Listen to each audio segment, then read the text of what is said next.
Hello everyone, welcome to emotional aspirants YouTube channel. তো আর কদিন পরই রয়েছে গ্রুপ ডি এক্সাম। তো আজকে আমি নিয়ে এসেছি কতকগুলি খুব important very important VVI important question, যেগুলো খুবই দরকার তোমাদের কভার করে নেওয়ার।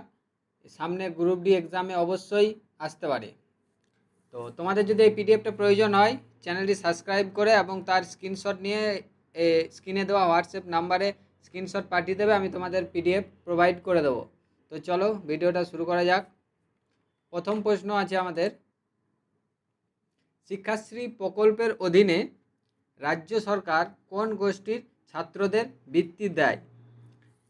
প্রথম অপশন 14 বছরের কম বয়সী মেয়েদের, তপশিলি জাতি উপজাতি শিক্ষার্থী 13 থেকে 16 বছর বয়সী মেয়েদের, 70% উপর নম্বর পাওয়া শিক্ষার্থীদের।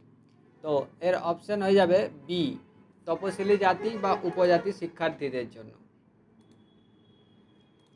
নেক্সট প্রশ্ন, ভার্নাকুলার প্রেস অ্যাক্ট কোন বছর প্রণীত হয়েছিল? এটার উত্তর যেগুলো রয়েছে অপশানে, তার মধ্যে উত্তর হবে 1878 খ্রিস্টাব্দে। নেক্সট প্রশ্ন, NaCO3 10H2O এটা কিসের সংকেত? Washing soda, bleaching powder, tartaric acid না বেকিং সোডা? এটার উত্তর হয়ে যাবে ওয়াশিং সোডা। তার পাশাপাশি তোমাদেরকে বাকিগুলোরও সংকেত জেনে রাখতে হবে। যেমন ব্লিচিং পাউডারের সংকেত হচ্ছে CaOCl2, ক্যালসিয়াম অক্সিক্লোরাইড।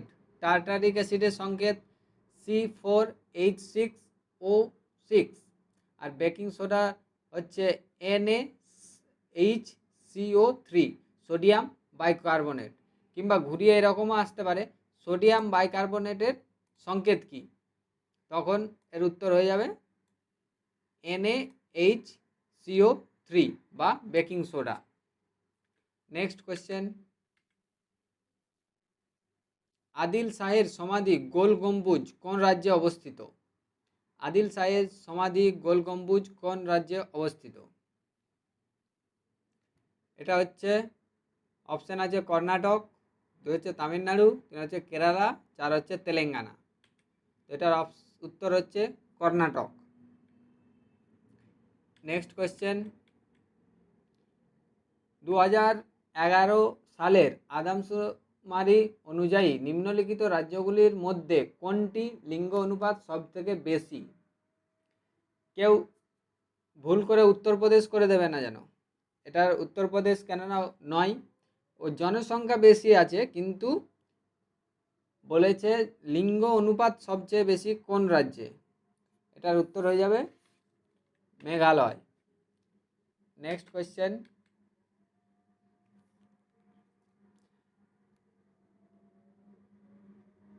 এটা দুবার রিপিট হয়ে গেছে, এটার উত্তর মেঘালয় হবে। তারপরের প্রশ্ন, কোন সালে কালিম্পং জেলা গঠিত হয়? যেহেতু এটা পশ্চিমবঙ্গের পরীক্ষা, তাই এটা খুবই ইম্পর্টেন্ট। কোন সালে কালিম্পং জেলা গঠিত হয়? তো এটার উত্তর হচ্ছে 2017 সালে কালিম্পং গঠিত হয়। নেক্সট কোয়েশ্চেন, যাত্রী নিরাপত্তা সুরক্ষা এবং পরিষেবা উন্নত করতে ভারতীয় রেলওয়ে দ্বারা নিযুক্ত হিউম্যান রোবটের নাম কি এবং এটি কোথায় নিযুক্ত করা হয়েছে? এক হচ্ছে রেলমন্ত্রী, New Delhi railway station, ACE Arjun Visakhapatnam railway স্টেশনে, না হচ্ছে সুরক্ষা বট হাওড়া রেলওয়ে স্টেশনে, না স্মার্ট রক্ষক মুম্বাই সেন্ট্রাল রেলওয়ে স্টেশনে, না রেল মিত্র নিউ দিল্লি রেলওয়ে স্টেশনে? তো এর উত্তর হয়ে যাচ্ছে ASC অর্জুন বিশাখাপত্তনম রেলওয়ে স্টেশনে। নেক্সট কোয়েশ্চেন, শরীরের বৃহত্তম ধমনী কোনটি? মহাধমনী, পালমোনারি ধমনী, করোনারি ধমনী, না পালমোনারি শিরা? এর উত্তর হচ্ছে শরীরের বৃহত্তম ধমনী হচ্ছে নিশ্চয়ই লাস্ট অপশানটা হবে না, পালমারি শিরা হবে না, মহাধমনী হচ্ছে এর উত্তর। নেক্সট কোয়েশ্চেন, ভারতের সংবিধানের কোন ধারা ধর্ম জাতি এবং বর্ণের ভিত্তিতে বৈষম্য নিষিদ্ধ করা হয়েছে? এটার উত্তর হচ্ছে ধারা 15। নেক্সট কোয়েশ্চেন, জাতীয় সংঘ 2026 সালে কি হিসাবে ঘোষণা করেছে? জাতীয় সংঘ 2026 সালকে কি হিসেবে ঘোষণা করেছে? জলবায়ু কর্ম বা বর্ণ সংরক্ষণের আন্তর্জাতিক বছর, না যুদ্ধাপরাধের শিকারদের বিরুদ্ধে সংহতি আন্তর্জাতিক বছর, না জীববৈচিত্র্যের আন্তর্জাতিক বছর, না রেঞ্জল্যান্ড এবং পশুপালকদের জন্য আন্তর্জাতিক বছর? এটার উত্তর হচ্ছে রেঞ্জল্যান্ড এবং পশুপালকদের জন্য আন্তর্জাতিক বছর। জাতীয় সংঘ 2026 সালকে রেঞ্জল্যান্ড এবং পশুপালকদের জন্য আন্তর্জাতিক বছর হিসেবে ঘোষণা করেছে। নেক্সট কোয়েশ্চেন, মার্কিন বাহিনীর হাতে রাষ্ট্রপতি নিকোলাস মাদুরাইকে আটক করার পর ভেনিজুয়েলার অন্তর্বর্তীকালীন রাষ্ট্রপতি কে ছিলেন জানুয়ারি 2026-এ? এটার উত্তর হচ্ছে ডেলসি রদ্রিগেজ।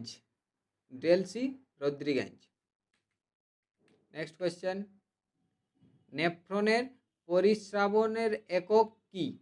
নেফ্রনের পরিস্রাবনের একক অপশান হচ্ছে কিডনি, ব্যামনাস ক্যাপসুল, আর গ্লোমেরুলাস, আর টুবুলা রিজিয়ন।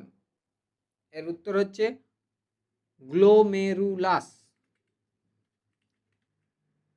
নেক্সট কোয়েশ্চেন, ভারতের কোন রাজ্যে দৃষ্টি প্রতিবন্ধী ব্যক্তিদের জন্য একচেটিয়া তার প্রথম ব্রেইল লাইব্রেরি চালু করেছেন? এটা হচ্ছে Uttar Pradesh. Next question, make in India যোজনাটি ভারত সরকার কত সালে চালু করেছিলেন? এটা হচ্ছে 2014 সালে। নেক্সট কোয়েশ্চেন, কোন ধারাটি সরকারি ভাষার সাথে সম্পর্কিত?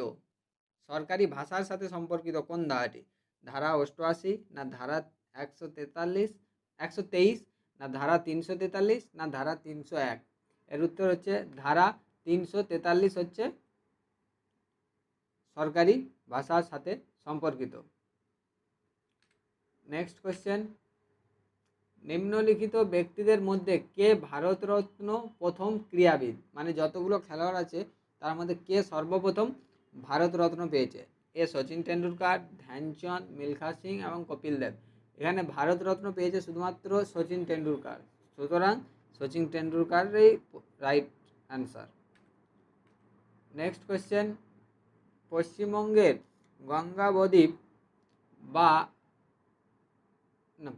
গঙ্গাবদ্বীপ হলো একটি ভৌগোলিক অঞ্চল যার একটি অংশ কোন জেলায় পাওয়া যায়? মানে পশ্চিমবঙ্গের গঙ্গাবদ্বীপ যে ভৌগোলিক অঞ্চলটা রয়েছে সেটি পশ্চিমবঙ্গের কোন জেলাতে পাওয়া যায়? সেটা অপশান হচ্ছে পশ্চিম মেদিনীপুর, কোচবিহার, না নদিয়া হয়ে গেছে, ওটা ভুল আছে, আর দক্ষিণ 24 পরগনা। তো গঙ্গাবদ্বীপ দেখা যায় কোথায়? সুন্দরবনে। তো নিশ্চয়ই এটার অপশান হবে সুন্দরবন। কোথায় অবস্থিত? দক্ষিণ 24 পরগনাতে।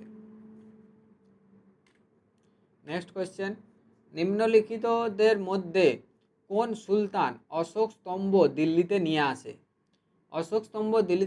ফিরোজ তুগলক, আলাউদ্দিন খলজি, গিয়াসউদ্দিন তুগলক, না মোহাম্মদ তুগলক? কোন সুলতান অশোক স্তম্ভ দিল্লিতে নিয়ে আসে? তো এটার উত্তর হচ্ছে ফিরোজ তুগলক। নেক্সট কোয়েশ্চেন, সম্প্রতি অপারেশন প্রহার শিরোনামের সংবাদে ছিল এটি কিসের সাথে সম্পর্কিত? মানে অপারেশন প্রহারটা কিসের সাথে সম্পর্কিত? এক হচ্ছে ভারত মায়ানমার আন্তর্জাতিক সীমান্ত বরাবর আসাম রাইফেলের দ্বারা মাদক বিরোধী অভিযান, না সিবিআই উত্তরপ্রদেশের পুলিশ এবং দিল্লি পুলিশের যৌথ অভিযান দ্বারা উত্তরাঞ্চলীয় রাজ্য জুড়ে সাইবার ক্রাইম দমন। 3 হচ্ছে বিএসএফ দ্বারা পরিচালিত পশ্চিমবঙ্গ বাংলাদেশের সীমান্তবর্তী জেলাগুলিতে সন্ত্রাস বিরোধী গোয়েন্দা অভিযান, না সন্ত্রাসী নেটওয়ার্কগুলি ভেঙে ফেলার জন্য পাঞ্জাবকে সন্ত্রাসী মুক্ত করা। তো এর উত্তর হয়ে যাবে সন্ত্রাসী নেটওয়ার্কগুলিকে ভেঙে ফেলে পাঞ্জাবকে সন্ত্রাসী মুক্ত করার। তো এই হলো আমাদের 20টা প্রশ্ন। তার মধ্যে এগুলো অবশ্যই খুবই ইম্পর্টেন্ট। আর একটা তোমাদেরকে হোমওয়ার্ক রইল যে রিসেন্টলি যে 68 গার্মি অ্যাওয়ার্ড দেওয়া হয়েছে, তো এই গার্মি অ্যাওয়ার্ডটা কিসের সাথে যুক্ত থাকে, মানে কোন ফিল্ডে গার্মি অ্যাওয়ার্ড দেওয়া হয়, এটা অবশ্যই কমেন্টে জানিয়ে দিও। তো তোমাদেরকে ভিডিওটা দেখার জন্য থ্যাংক ইউ। তো আরেকটা যেটা বলছি, যদি কারো পিডিএফ প্রয়োজন হয় হোয়াটসঅ্যাপ নাম্বারে হাই পাঠাবে, চ্যানেল সাবস্ক্রাইব করে তার স্ক্রিনশট পাঠাও, আমি তোমাদের পিডিএফ প্রোভাইড করে দেবো।